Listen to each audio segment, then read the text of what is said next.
Hi guys, today I welcome you to another lovely episode of Short Beautiful Hairstyles for Beautiful Black Women. Most times we all have issues with revamping and wearing wigs due to how bad most of our hair looks.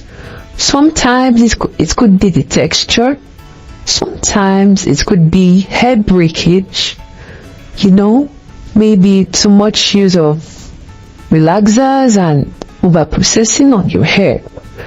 Sometimes makes it look so bad that you need a wig to cover it up. But I have good news for you. It doesn't look so shameful.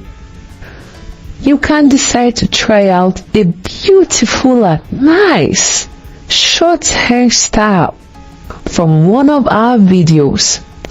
So today I will be giving you all 50 different hairstyles. I mean short beautiful hairstyles that you can try out if you want to restyle or reshape your look. Sometimes you need to admire yourself. Having a different look that sits so well and perfect on your face isn't a bad idea.